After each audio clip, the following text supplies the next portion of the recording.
Today on Family Talk. Every marriage should be based on the mutual love and respect the couple has for one another. But if we believe this statement, why are we so quick to take out our anger on our spouse? This rage is a powerful emotion because it can appear violently out of nowhere and cause lasting destruction. You are tuned into Family Talk, a listener-supported ministry of the James Dobson Family Institute. I'm Roger Marsh, alongside your host, prominent psychologist and best-selling author, Dr. James Dobson. And Doctor, our program today is geared toward that man or woman with a proverbial short fuse. Even the strongest of relationships can be destroyed by someone's lack of self-control in this area. Doctor, share with our audience who we are going to hear from today on this topic. I have the privilege today of letting our listeners hear from a friend who's already gone. She's in heaven. Her name was Jean Lush, and she was a gifted counselor and family therapist, and I had her on the program many times. What a great lady she was. She had such wisdom and such insight into family life. She authored many books, including Mothers and Sons and Women in Stress. And I had her on the program, as I said, many times. Today we're going to roll back the clock to the 1980s when Jean and I talked about the subject, Defusing Anger in Marriage. It's still good stuff after all those years, and I'm anxious for our friends to hear it. Well, that's right, Dr. Dobson. We pray that those struggling with anger will find some real hope from today's program. Here now is Dr. James Dobson's classic interview with Jean Lush on this edition of Family Talk.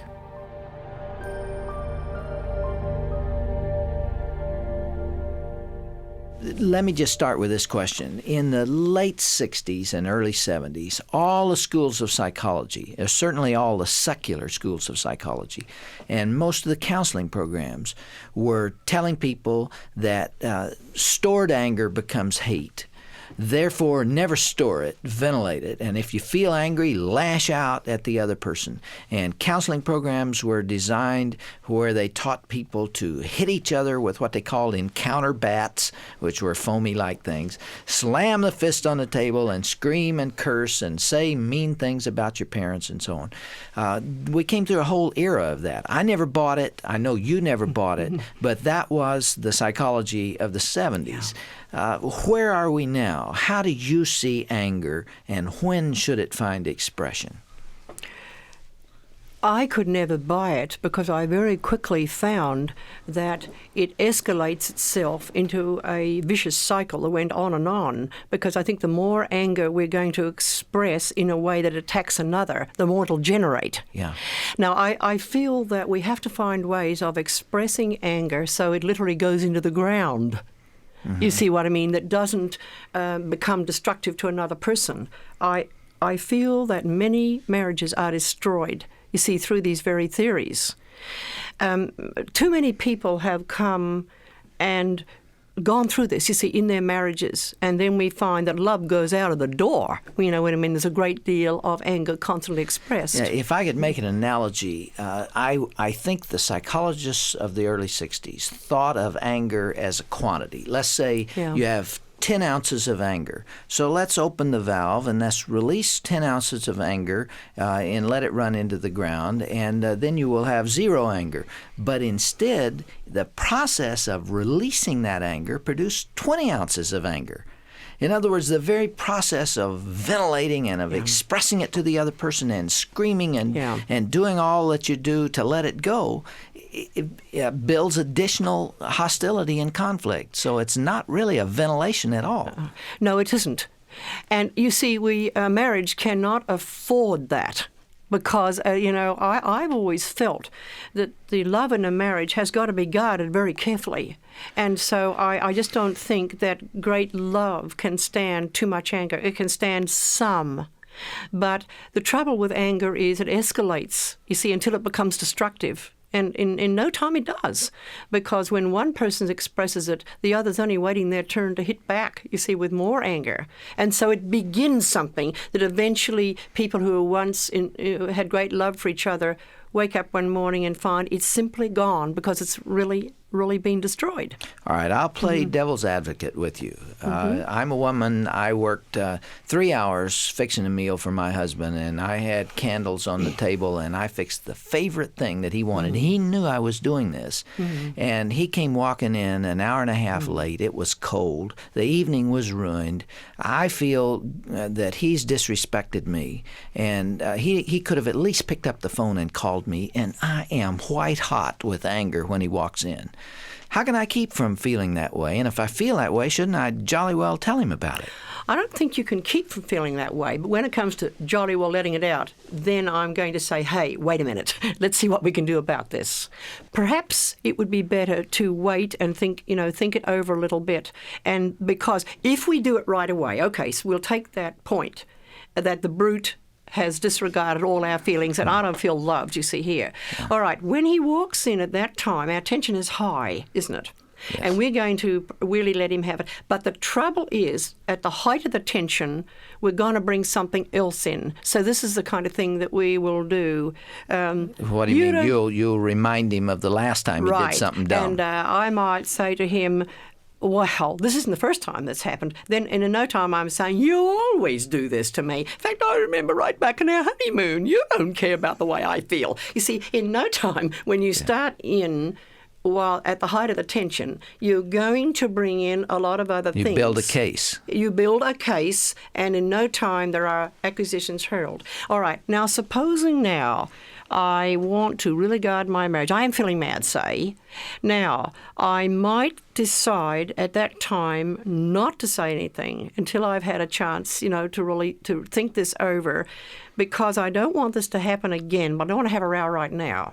All right, now the first thing that I might do now, perhaps, is to call up a very, very close, supposing I have a very trusted close friend. By the way, this is what I call debriefing. This is one thing. We could meet a friend. I remember such a friend calling me up once many years ago about a situation where she was feeling mad about the whole family. It really had walked out on. She had reason to be mad over this.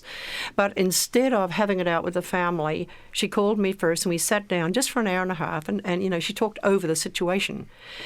Now, the time she talked it over, the tensions were being loosened. They were flowing out. When the tensions now, in a sense, were let go, she was able to think of a good solution. And the time she got around, that was a few days later, and the solution really worked. That was sitting the whole family down and explaining logically what had happened to have made her feel.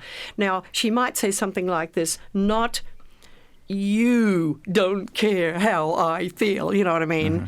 It's, I had a problem.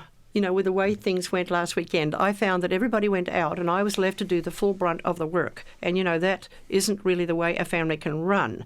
So, but when we have let some of the tensions out, then I think we can rationally handle the actual problem itself, you see, without all that build-up of tension. We're not likely to go back and call up all kinds of accusations. We're much more... Now, you're not suggesting that a woman keep to herself and to her friends her anger over a situation like that. No, but that she not. Ventilate first to a good friend and then confront the issue when she's under better control. Some of the time. Now, I'm not saying always. This just happened and it worked beautifully, because now this is a very dear, special, close friend, you see. Your advice is controversial, isn't it?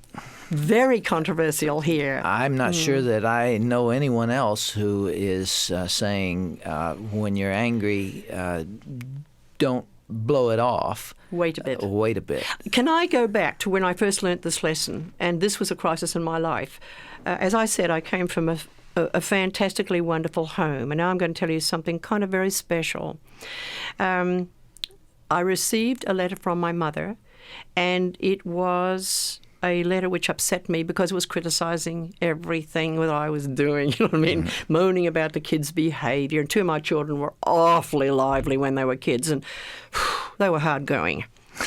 And sometimes I used to feel very hopeless about it, and I was having a hard time. But I got a letter from Mother, and it was just the most discouraging letter. Everything, it seemed like I was doing was very wrong. Now, I was dreadfully upset by the letter, and in no time I got angry. really angry about what was said in that letter, because some of it wasn't even true to the facts. All right. Now, do I get on the phone and call Mother up and go for her, as it were, and tell her the way I'm feeling? Well, I'd begun to walk with the Lord in such a way that I knew the Lord didn't want me to do that. I went next door to my friend who was doing the washing, and I said, please, can you stop? I have to talk to you for a few minutes. You see, I talked it over. She didn't say anything back at all. She's a very wise girl. She didn't say anything. She just let me talk to her for a few minutes. So I began to wait, and I particularly read Psalm 37. You know, that really is a good woman's psalm, because it says, hey, Fret wait a not bit. when other people do wrong. Wait a bit, it says. And so I decided that I would not answer my mother at all. I would just wait until the Lord's time to deal with that. Mind you, I was still feeling very hurt and very angry, and I think I had every right, probably, to have called her up and told her how I feel. Oh, by the way, at the height of how I felt, I said, this is it. I will never see my mother again. You know, you get those feelings when you're first angry. Man, can you do damage when you're first angry? And so luckily, it was the Lord that held me from doing that. All right, I waited a little bit, and suddenly a sister said to me, oh dear, Mother is fretting. Mother says she wrote a letter to you and she's sure you'll be very angry. Well, I didn't do any more. Soon Mother called and she said, I'd like to come down and talk to you. Now, this is what happened. Mother had some very great strains coming from other members of the family at that time. And Mother didn't know how to handle it. And me being a little, Mother saw me as stronger than the others. So guess what? She took it out on me. Yeah. But it had nothing to do with the facts. And when Mother explained, you know, what the facts really were and how badly she was feeling, to this day, I can only thank the Lord for keeping me from responding to my mother in anger. And I have never forgotten that. And so I can honestly say I do try to wait on the Lord about this business of anger. And over in my life, I'm so glad that God has held me from responding to the anger that I feel. You could have picked up the phone and said things that would be remembered till her dying day, and yours. And do you know that Mother was having a heart attack? Mother did have a bad heart, and it wasn't long after that she had to go back into the hospital for a rest. Can you imagine how I'd feel today if I had called up and told Mother off for the pretty hard things that she had said? But the Lord stopped it, and slowly I debriefed that. And look, another thing, the longer you take over thinking about it, brings healing. Look, time does bring healing. You know, when we're angry over something or with somebody, it's always wise to wait a bit, because I don't think we're necessarily storing up anything that's going to hurt us, especially if we deal with it properly. And as a matter of fact, it's been discouraging to me to not be able to remember the details of what I was so angry over a few weeks ago. Have you ever gone back and said with your wife, you know, you remember that fight we had? What was that again? What had you done? And your partner says, well, you know, I don't remember, but boy, I was sure mad. All of that is gray. Except for the highlights or the lowlights, the most significant moments, it's all a blur. Yeah, it's the contradiction between the intensity of feelings at the moment and these insignificance of things just a few weeks past. Now, there's another thing that I think, now again, is it okay for me to refer to another experience? Absolutely. It seemed to me I learned by this experience. Now, this experience happened, I think, about the same time as one with my mother. This was an occasion in which another Christian friend was involved, and we had been very, very close. And all of a sudden, that friend felt that she had to tell me something about another member of my family that hurt me very much, you see.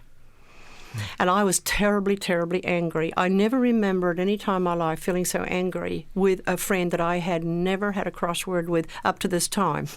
And because I think that our immediate response of anger builds up a tension, and the tension is striving toward discharge. Mm-hmm. Now, at that point, the kind of discharge is often destructive, because we sort of get discharge at that point of anger by hurting somebody. Mm-hmm.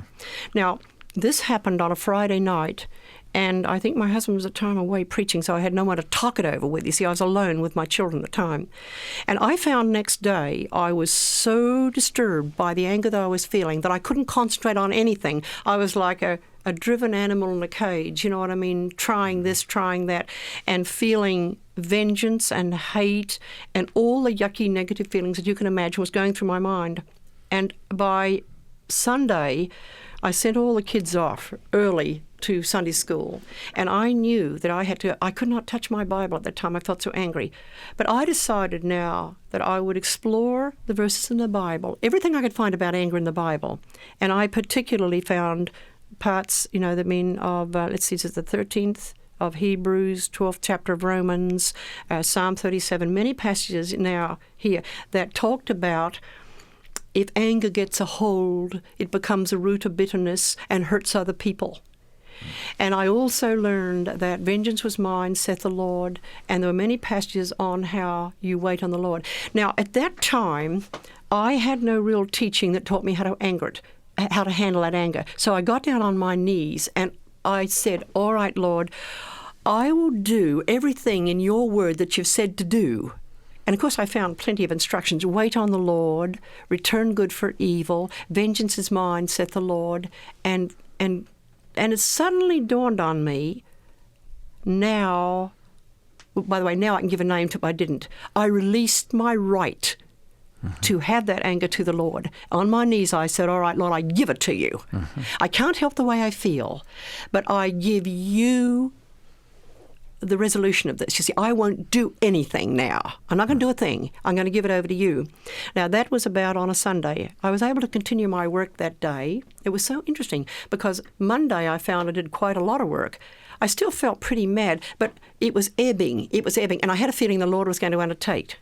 Now, a very strange thing happened. When that girl got home, her husband said, what'd you go all the way up to Jean's for? And she said, I thought she really ought to know about these things that are going on, the kind of rumors. He said to her, you little fool, was what he said. Those things are not true. He told her then how they came. There was no truth in what the girl had believed. And he said, I'm so upset with you for doing that. He said, you better get on that phone. You better get a hold of her.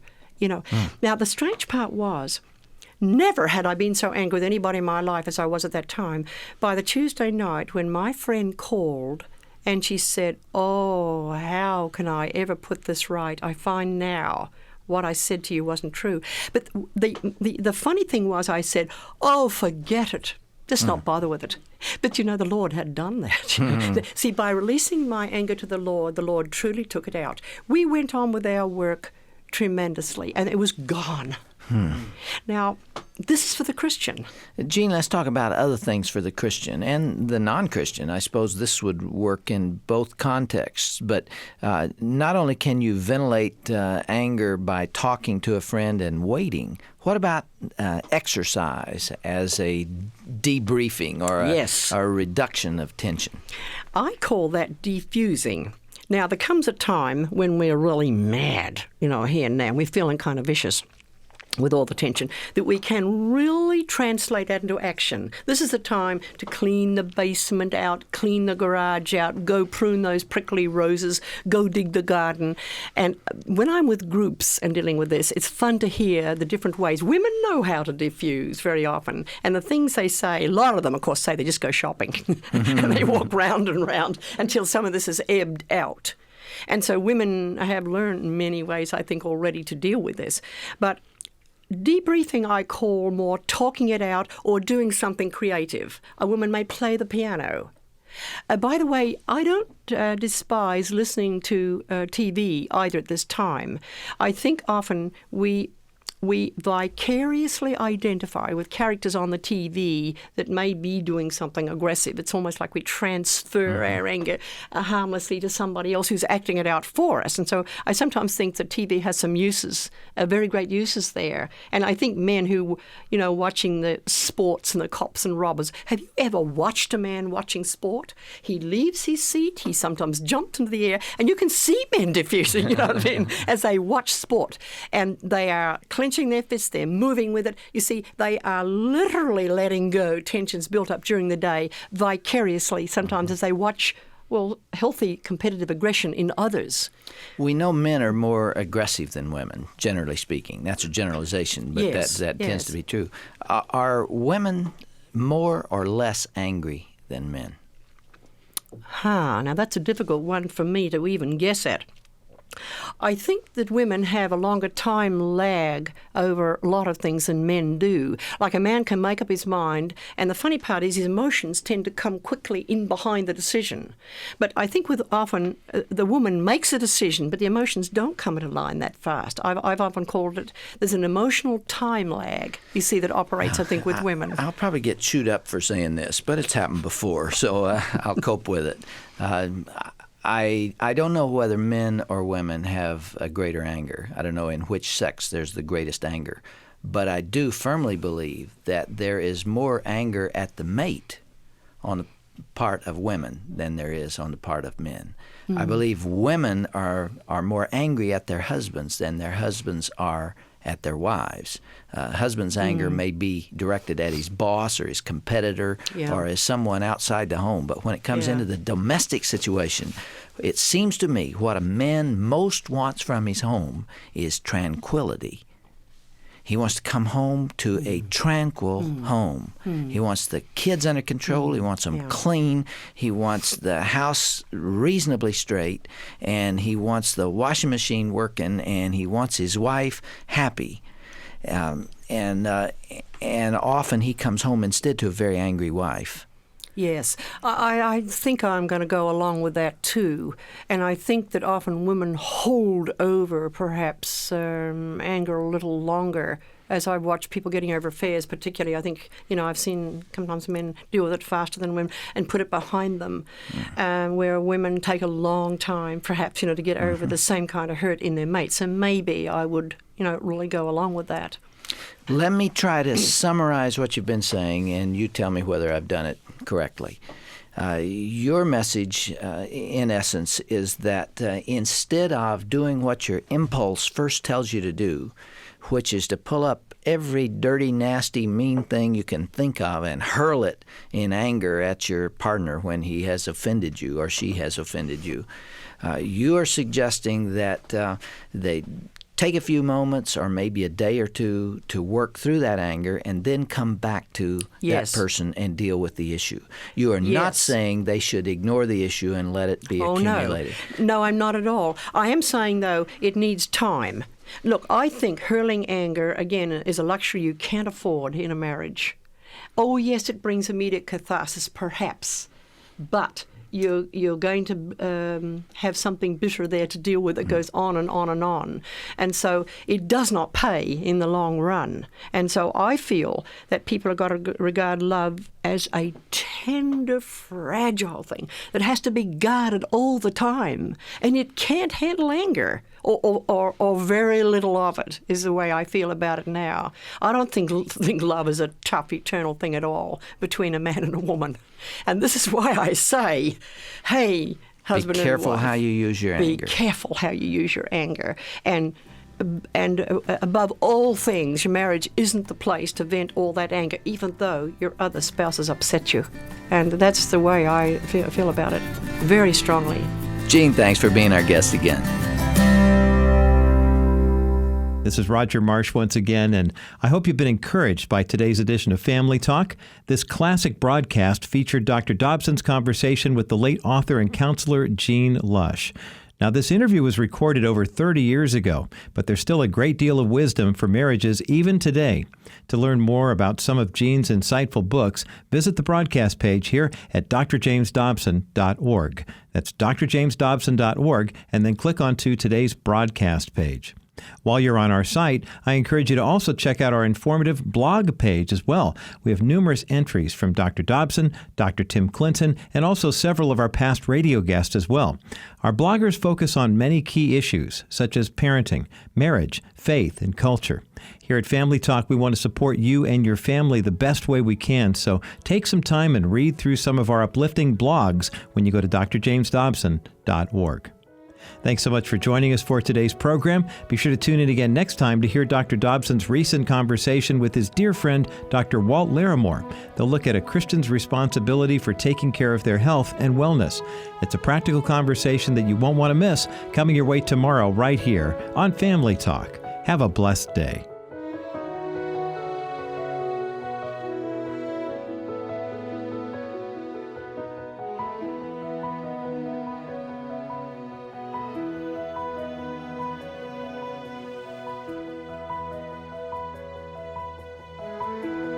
This has been a presentation of the Dr. James Dobson Family Institute.